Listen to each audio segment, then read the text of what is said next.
राधा रानी ने कहा बेटा तुम जन्म लो और मेरा आशीर्वाद है तुम पर विष्णु की माया का असर नहीं होगा। किशोरी राधा रानी ने वरदान दिया। जब जाकर के सुखदेव कैलाश पर्वत पर एक पक्षिणी के गर्भ से अंडे के रूप में वो कैलाश पर्वत पर जन्म लेते हैं।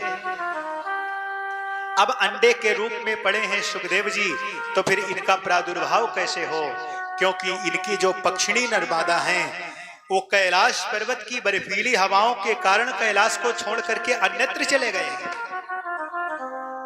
अब इनके जन्म की चिंता देवर्षि नारद जी को है कि सुखदेव जी का जन्म हो जाए तो मृतलोक में भागवत का प्रचार प्रसार हो। नारद जी ने योजना बनाई। नारद जी ने मन में सोचा ब्रह्मा और ब्रह्माणी में तो लड़ाई हमने करवा ही दिया है, विष्णु और लक्ष्मी में तो हमने लड़ाई करवा ही दिया है, लगता है पार्वती और शिव में लड़ाई नहीं हुई, चलो आज चल के लड़ाई करवा देते हैं। बोलो राधे राधे। अच्छा, नारद जी का यही काम है। आपने नारद जी की कथाएं सुनी होगी। जहां नारद जी का विशेष गुण, कहते हैं सज्जनों जहां कभी लड़ाई न होती हो और वहां नारद जी पहुंच जाएं तो फिर लड़ाई शुरू, पक्की बात। लेकिन एक विशेष हुनर और भी है, जहां रोज लड़ाई होती हो वहां नारद जी पहुंच जाएं तो हमेशा के लिए लड़ाई खत्म भी हो जाती है। देवर्षि नारद जी ने सोचा शिव और पार्वती में लड़ाई नहीं हुई, चलो चल के लड़ाई करवा देता हूं। देवर्षि नारद वीणा बजाते हुए कीर्तन करते हुए कैलाश पर्वत पर पहुंचे। भोले बाबा कहीं गए हुए हैं, माता पार्वती जी आश्रम पर अकेली हैं और कहते हैं देवर्षि नारद को देखा, अरे देवर्षि नारद आइए आइए, बड़े दिनों के बाद में आए, कहां से आए, कहां को जाना है।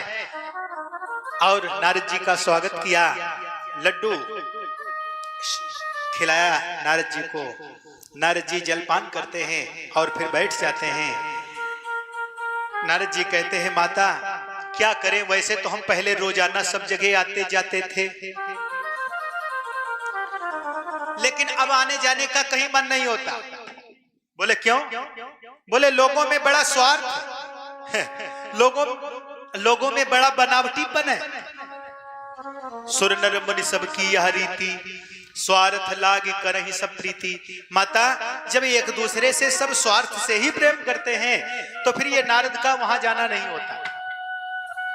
पार्वती जी ने कहा लेकिन नारद, दुनिया में सब लोग एक दूसरे से भले ही स्वार्थ करते हो, लेकिन मेरे भोले बाबा तो हमसे कभी स्वार्थ नहीं करते, कभी कपट नहीं करते, हमसे बहुत प्रेम करते हैं। नारद जी ने कहा माता अगर भोले बाबा आपसे अत्यधिक प्रेम करते हैं तो ये तो अच्छी बात है, हम तो आपको यही शुभकामना करेंगे कि देवर्षि कि भोले बाबा आपसे दिन दुगुना रात चौगुना प्रेम करें।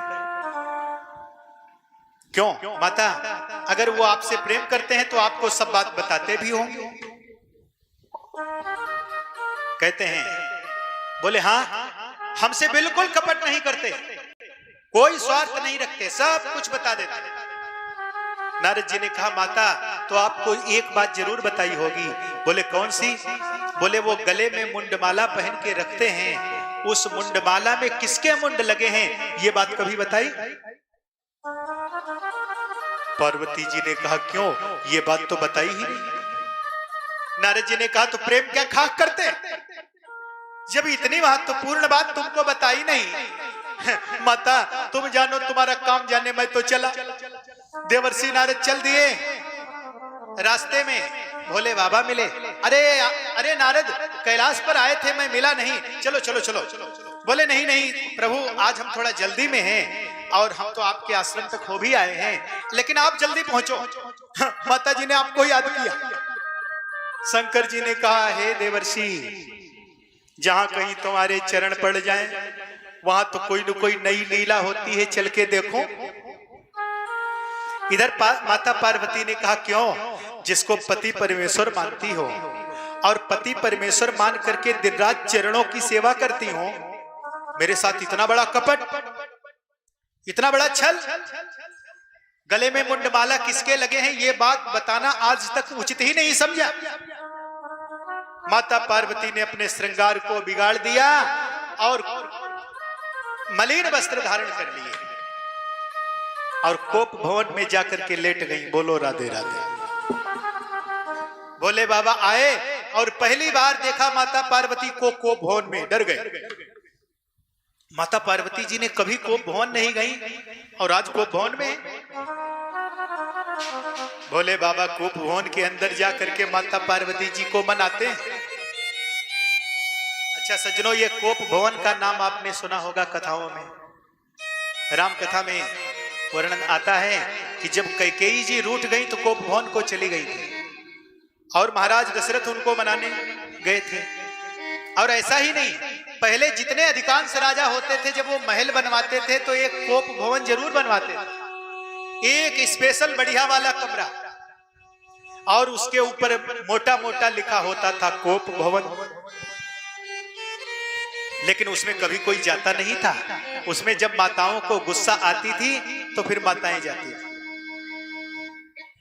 फिर उनके पति लोग उनको बड़ी मनुहार से मनाते थे। कहते हैं सज्जनों, भोले बाबा ने कहा, अरे देवी पार्वती क्या कष्ट है तुमको? किसी ने तुमसे कुछ कहा है? कोई मुझसे गलती हो गई है? बस इतनी बातें भोले बाबा ने कही। अगर तुम्हें कोई कष्ट हो तो बताओ, हम कोशिश करेंगे आपका कष्ट दूर हो जाए। भोले बाबा ने तो इतनी बातें कही। क्यों? अच्छा, राजा दशरथ ने कितनी बातें कही थी? अगर राजा दशरथ के इस रामायण के प्रसंग पर प्रकाश डालें तो सज्जनों, राजा दशरथ ने जो कहा वो शिव जी ने कभी नहीं कहा। क्योंकि महारानी कैकेयी जी जब गुस्सा थी, मृगनयनी, हे सुंदर नेत्रों वाली,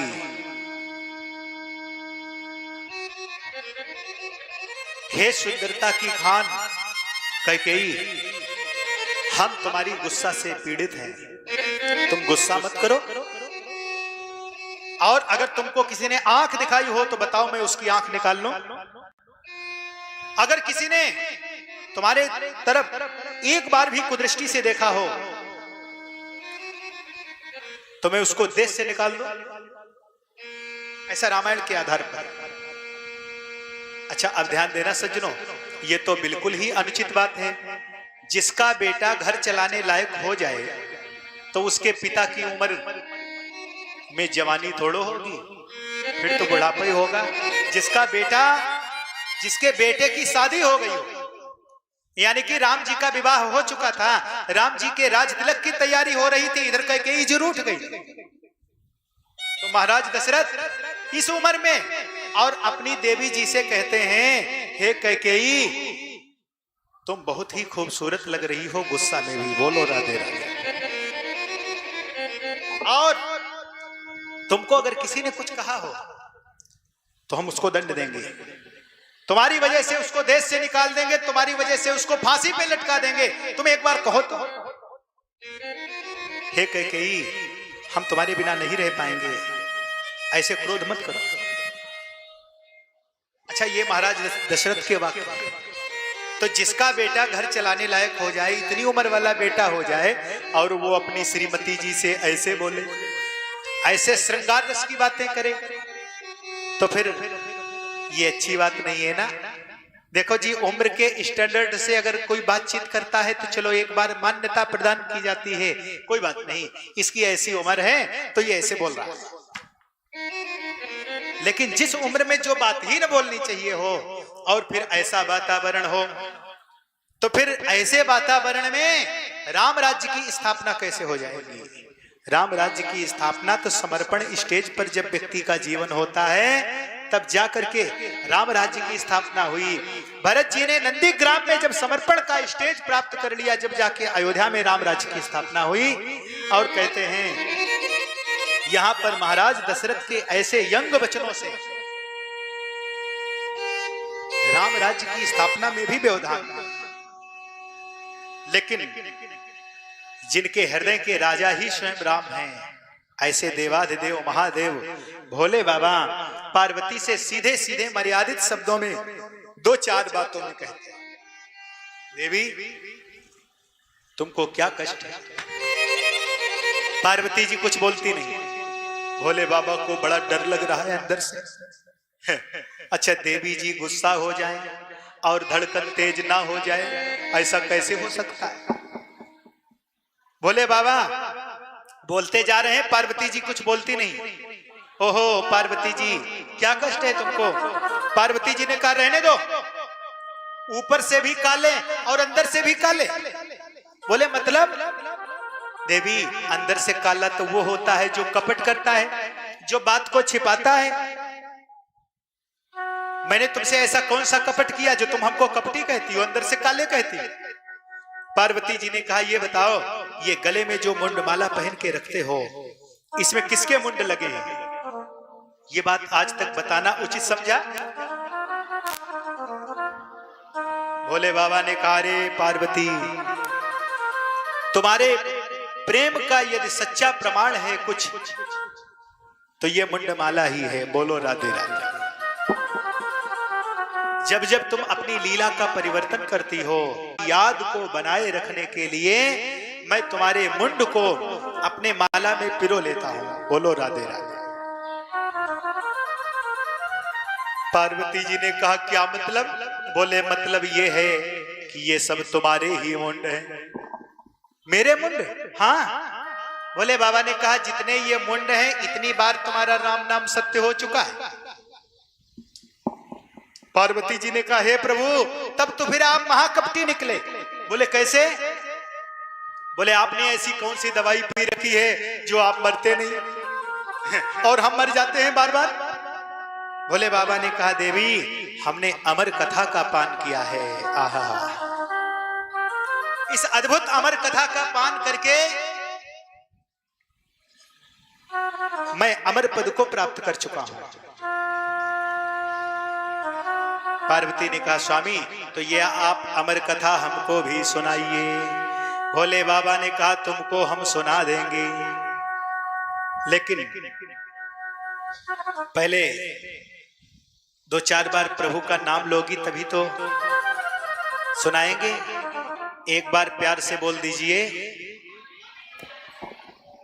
और जोर से, और जोर से। देखो देवी, हमारा एक नियम है कि जब हम कथा सुनाते हैं तो अपनी आंखों को बंद कर लेते हैं। आज कहते हैं देवी मैं आंखों को बंद कर लेता हूं, और तुम कथा सुन रही हो कि नहीं कैसे पता लगेगा? इसके लिए तुमको हुंकारा लगाना पड़ेगा, बीच बीच में हाजी हाजी बोलना पड़ेगा। हाँ हाँ स्वामी आप कथा सुनाइए और हम हाजी हाजी बोलते रहेंगे, ओम ओम बोलते रहेंगे। भोले बाबा कथा का रसपान करा रहे हैं। माता पार्वती जी ओम ओम ओम का उच्चारण करती हैं।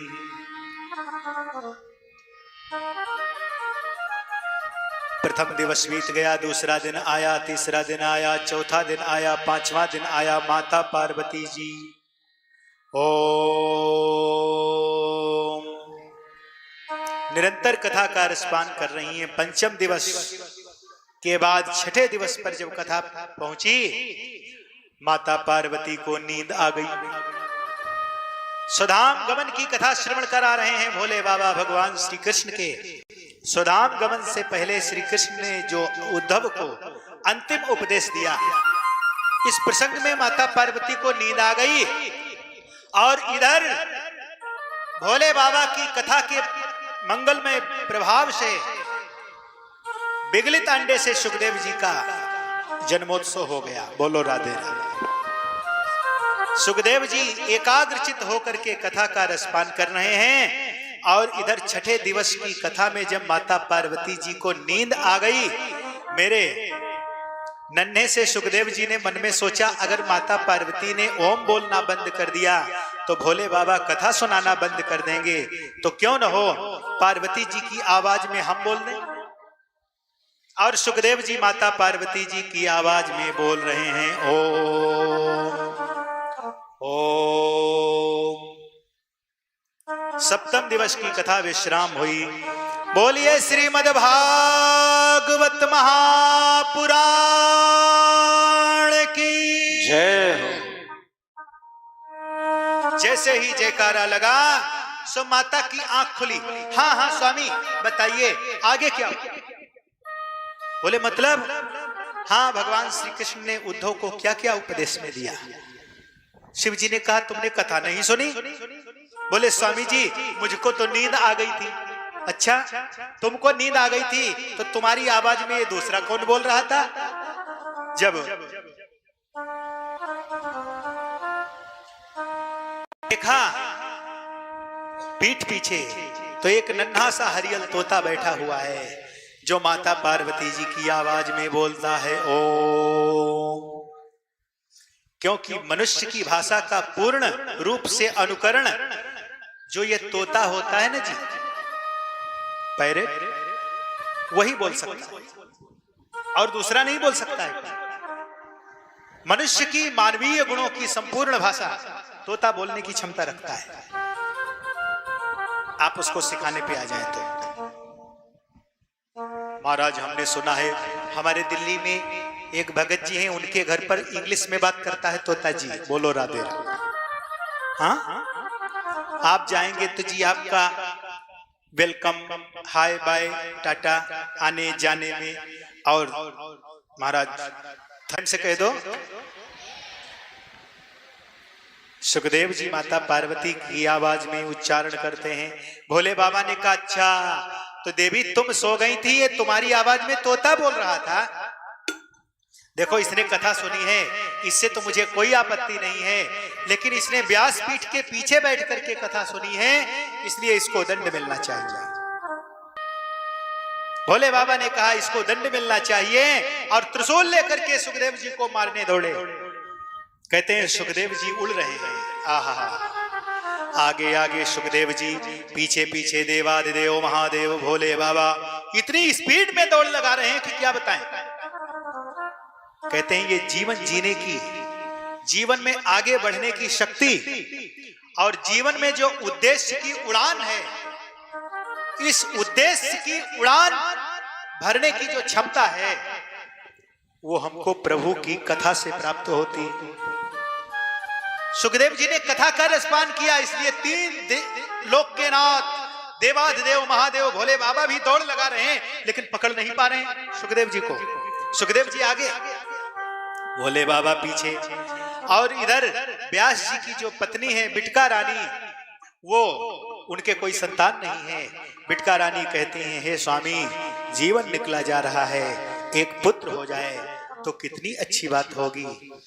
व्यास जी ने कहा देवी धैर्य रखो, प्रभु की तुम पर कृपा होगी। इतनी बात हो ही रही थी माता बिटका रानी की और महर्षि वेदव्यास जी की।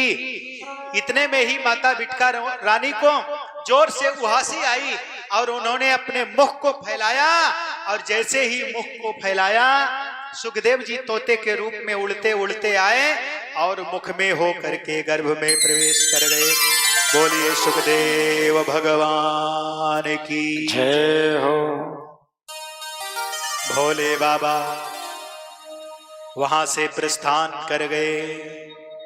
ये भोले बाबा जी ऐसे देवता हैं, कैसे देवता हैं? बोले सब हैं देव और ये हैं महादेव।